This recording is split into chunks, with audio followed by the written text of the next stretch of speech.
Tales from the Ribble Valley by Cornelius MacManus and George Hull. The Legend of Tumbledown Hall. There must be scores of ramblers in this picturesque old valley who have seen this dark stretch of wood, and who have yet no idea that it hides a building of any kind, much less a larger hall. Local guidebooks are silent about it.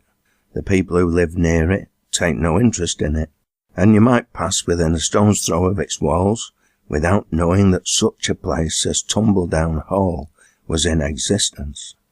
I came upon the hall quite suddenly. I was wandering, in defiance of painted and printed notices, in the cool shade of the wood, when the sun was too hot for walking to be enjoyable in the open field. I was pushing my way through tangled briar and matted brushwood, and at the same time concocting in my mind some excuse that I might give if challenged by the guardian keeper. Suddenly I stumbled across a broken wall. This caused me to look up, and a fresh surprise was at hand, for in an open space with a thick wood all round stood the ruins of a large-sized house. They were ruins. There was no calling them by any other name. The ice wall was not above 8 feet high, yet it was possible to identify every part of the house. The broken doorposts lay across the moss-grown steps. The walls were crumbling into sand. The bits of woodwork still remaining were so rotten that they fell into pieces at the touch of the hand, and the whole place was a victim to the most relentless destruction. Not only is the place unknown to most people, but it does not appear to have a name. The garrulous landlord, at whose house I ate my tea dinner, had never heard the name of the place. To my surprise, however, he had known the place when it was inhabited. It never had a name, he said. It was simply known as the Big House, and when the last tenant left it, it had been demolished by the landlord, because it was situate right in the midst of his preserved lands. This, I suppose, is the reason why so few people are aware of its existence, and this is certainly why the squire gave orders for its demolition. Yet it is not unconnected with a story which once made the Ribble Valley famous for the traditional period of 9 days. On the banks of the Ribble, so close indeed that the waters seem to lick its walls when a few days' rain has swollen them, stands a neat whitewashed cottage. It is quite a better class house when compared with the other cottages in the neighbourhood, and has been tenanted at various times by retired grocers, bankers, and cotton manufacturers. Still, it is a cottage of no pretension, and its rent is probably under £20 a year. A few years since, the house was empty throughout one winter. In the early spring, 2 strangers took possession of it. As no one knew them, and they didn't tell why they came, nor where they hailed from, public interest in them became at once aroused. One of the newcomers was an invalid man, who was seldom seen out of doors. The other was a fine young woman, who might be the invalid's wife or daughter. No one could guess which. I can't tell the exact date at which they came to the district. Mine host of the Flitcher Bacon is not good at remembering dates. He only remembers that it was in this year Dick Worston of Balderstone won 3 first prizes at the Whalley Show, and I am left to find further particulars in the records of the society. The invalid gentleman and his lady attendant did not court the society of their neighbours. Every fine day the gentleman made his appearance in a bath chair. The lady found it trying exercise to get the chair along the rugged roads, but she never had any assistance, and, excepting a charwoman, the Darnells got on without the help of servants. The poor invalid had been at their Ribbleside home a few weeks when Tumbledown Hall got a new tenant. A van-load of furniture came into the house, and upon the day following a tall middle-aged gentleman did the same. This last addition to the population of the country was no recluse. He didn't mean to shut himself up away from society. He hadn't been in the place a week before all the neighbours knew him by sight. They also knew that his name was Cumberstone, and most of them had heard from his own lips that he had lately retired from the hardware trade.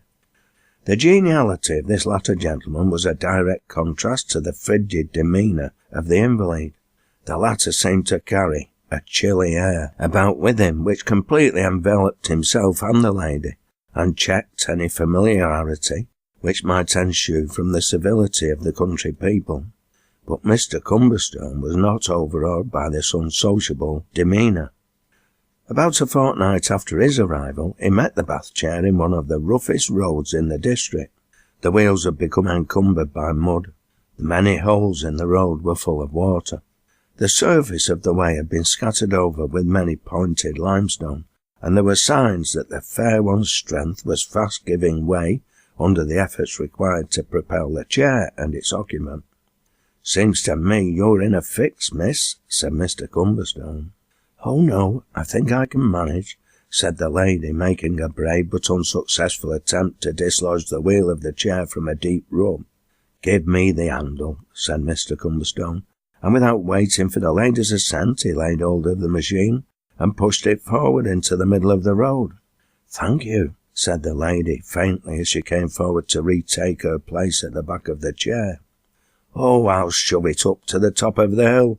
It's on my way," said Mr. Cumberstone, retaining his hold of the handle. The lady blushed and seemed to be much embarrassed.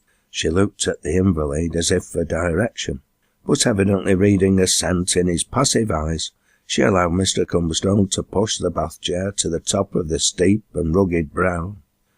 "I believe you live in that white cottage down at the waterside," said Mr. Cumberstone, addressing the lady.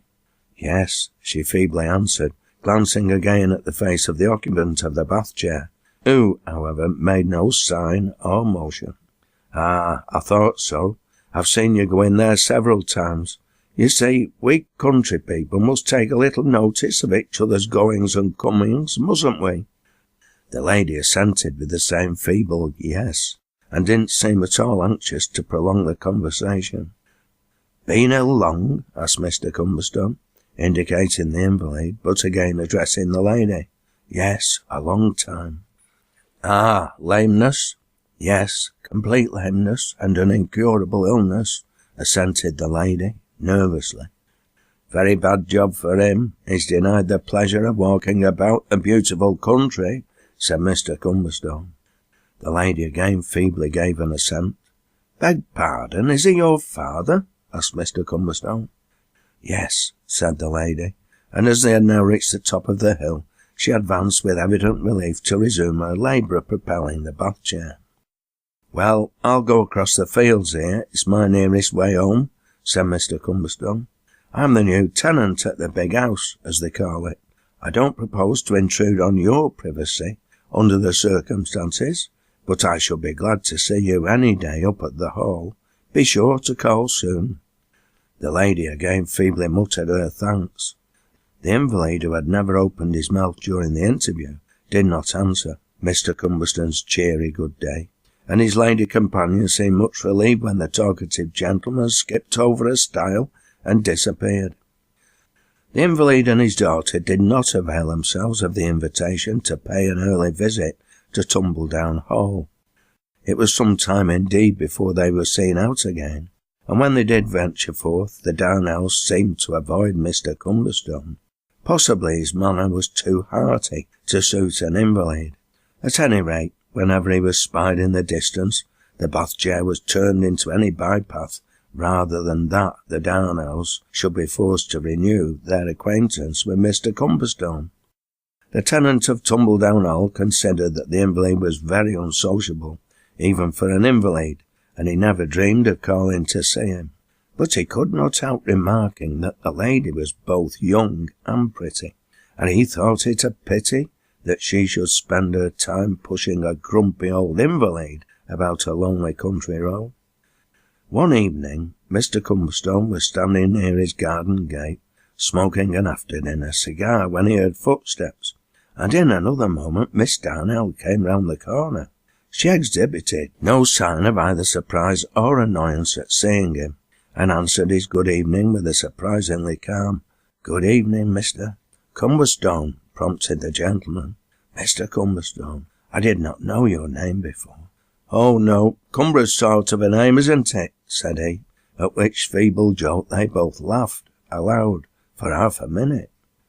"How is your father today?" asked Mr. Cumberstone. "Much better today, thank you. I thought so when I saw you in such good spirits." "Yes, but I have to be very careful when I am with him. Invalids are so very queer sometimes, aren't they?" "Indeed they are," assented Mr. Cumberstone. "I'd as lief be a shoeblack as a hospital nurse. My patients won't draw out enough to make me a good attendant on the sick. I confess that mine is almost exhausted sometimes." "I'm sure. And you are taking a walk now to get a breath of fresh air, I suppose? No time during the daylight, eh?" "I haven't much time, and I must hurry home. Every minute I am away will seem an hour to my poor father." "Well, I won't keep you away from him unnecessarily. But don't go all round the road. Come through my garden and across the fields onto the bank of the Ribble. You'll be at home in half the time it should take you to go round the road." "With pleasure, if you'll allow me." "Only too delighted," said Mr. Cumberstone, turning and opening the garden gate. Miss Darnell walked inside, and was conducted by the tenant through the garden and to the path which still leads down to the bank of the river. As they walked, he was profuse in his invitations to Tumbledown Hall. He pressed Miss Darnell to come up any time and bring her father, and she, on her part, promised to try to persuade her parent to accompany her to the hall. A few days after this, Mr. Cumberstone and Miss Darnell met again at the garden gate. Again Mr. Cumberstone conducted Miss Darnell through the grounds, so that she should not be delayed upon her homeward way. When they came near the house, Mr. Cumberstone stopped. "Won't you come inside, Miss Darnell?" he said, persuasively. "Oh no, not tonight. I must hurry home. It's not much of a place outside, but I've made it as comfortable as I can inside.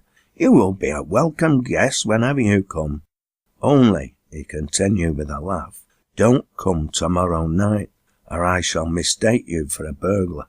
"Why tomorrow night more than any other night?" "Because tomorrow night I shall have £3,000 in gold and notes in the house." "My word, what a rich man!" "But it will be only for one night. I dare say I shall sleep as soundly as ever I do.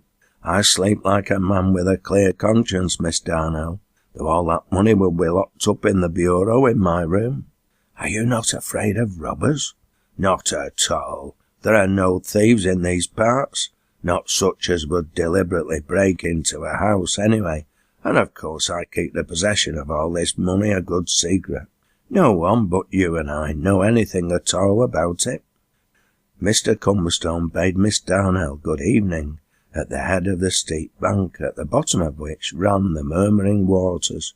"I won't delay you any longer, as much as I enjoy your company," he said, "and then I always make a point to be in bed at 10 o'clock. There's nothing to stay later for in these parts." The following night, when the boom of midnight from the Preston Town Hall was wafted up the valley, Tumbledown Hall lay in darkness and repose. Not a light had been visible at any of the windows for the last 2 hours, and there was no sign of life about the premises. Presently, however, there was a stir in the orchard at the back of the house. 2 figures then emerged from the shelter, and held a short conference beneath the wall. "This is the window here," said one. "You get on this low wall. It is broad at the top. Then that bend in the spout will hold you until you get on the coping stone of the window. You have your chisel and the matches." The man who climbed the wall was an expert burglar. In 2 minutes he was in the bedroom of Mr. Cumberstone, and in 50 seconds more his chisel was beneath the lid of the old bureau. He worked without any light, the bureau containing the cash having been easier to find than he expected.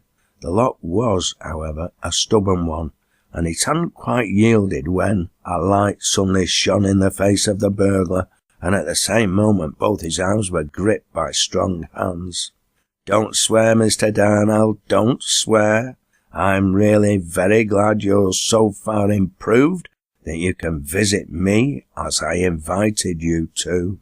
"Who the devil are you?" shouted the burglar with frantic but unavailing efforts to release his arms. I'm Mr. Cumberston, of course. I'm your host, and I welcome you to the hospitality of this ancient house. Well, I came with very good intentions, as you will find to your cost if you insinuate to the contrary. You, a retired businessman, had no more sense than to tell my daughter, a girl you haven't spoken to above half a dozen times in your life, that you had all this money on your hands.